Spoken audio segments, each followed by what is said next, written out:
René Aviation CEO, FAA board alum, and high-performance business coach. From the cockpit to the control tower, I've interviewed women across the industry. You're in for a treat with these mini episodes. I hope they whet your appetite for the longer versions that will drop every Tuesday going forward. Welcome to the Fly Girls Guide podcast. Hey, welcome to the Fly Girls Guide to Aviation Careers podcast, where today I am interviewing Tammy Barlette, who was an A-10 fighter pilot, among other things, for the U.S. Air Force. Tammy, welcome to the show. What does it mean to be a fighter pilot? You know, it means fast speeds and pulling G's and aggression, but it's so fun. It's amazing. I don't even know how to describe it. You got to go do it. That's awesome. You flew the A-10 when you were in the Air Force, which is a fighter aircraft. You were in Korea. You were doing missions. What does day-to-day look like in the life of a fighter pilot? So day-to-day, when I was in Korea, I flew a couple times a week, so not every day was flying. But some days were, half days of studying, classified in the vault and everything we could get our hands on, and then flying. Some days were pretty much all studying. And then there were other days where we would fly up to 3 times in one day. And that takes like a full 12 hours, which is our maximum.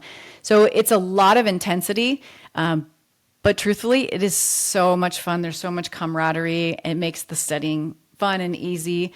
I mean, not that it's easy all the time, but it makes it more fun for sure. Well, A-10s fly pretty low and you're actually in combat situations. So I imagine that there's some emotional intensity that goes into preparation with that too. What are some of the characteristics that you need to have in order to be a good fighter pilot? I would say one of the most important things is compartmentalization. That's really important. And then the ability to respond versus react, meaning the ability to quickly process what's happening and respond to it versus reacting quickly and making poor decisions. Those are 2 significantly important things when you're flying fighter aircraft. I think we talked another time about not climbing into your airplane, but basically strapping your airplane on, because Yes. you have to be able to fly just by instinct. It needs to be instinctual to you because you're actually operating a pretty big weapon while you're flying.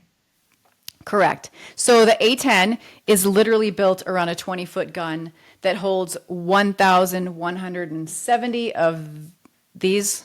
These are 30 millimeter, for those people who are actually seeing the video, very large bullets. But it's an important thing that the flying is second nature. So like you mentioned, we strap the aircraft on. We don't strap into the aircraft, meaning we are now one with the aircraft. The flying is second nature, and we're employing the weapon. And that's really important because the aircraft cannot be the dominant in the relationship. It has to be submissive to what you want it to do. And if you have the mentality of you're strapping into this machine that's big and scary, then you don't have the right mentality. Oh, this seems like it requires a tremendous amount of intelligence and agility and perseverance. Are there any pieces of advice that you would give to people who are thinking about becoming a fighter pilot? What can they be developing mentally or physically or professionally in order to be the very best that they could be?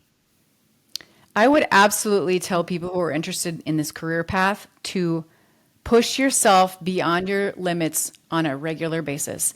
Get yourself uncomfortable in places where you feel like you're failing and get used to dealing with struggle and getting up and moving on.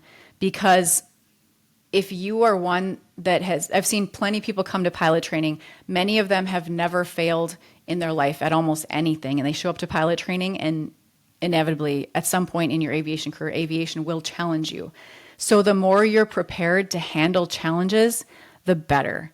So whatever it is you're doing now, whether it's a sport, something academic, a club, somebody wants you to speak on stage, raise your hand and say, yes, I'm going to do that. and then look back, debrief yourself on whatever that was, and learn from it.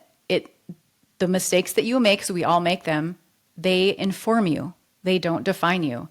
So just push yourself to your limits continually. So it's much easier when you get on the fighter pilot path to accept all this feedback that you get.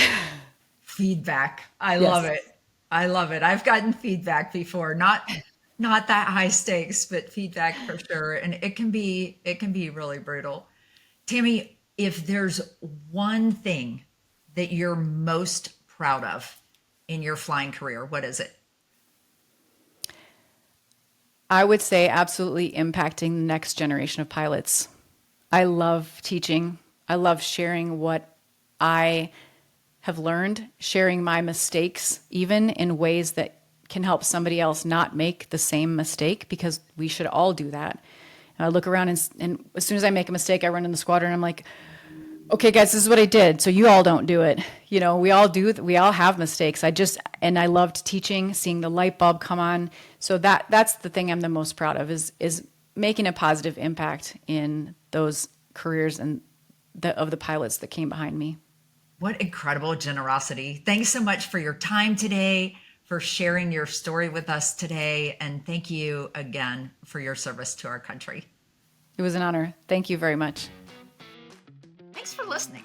If this inspired you, subscribe to the podcast so you don't miss even more brilliance in the episodes to come.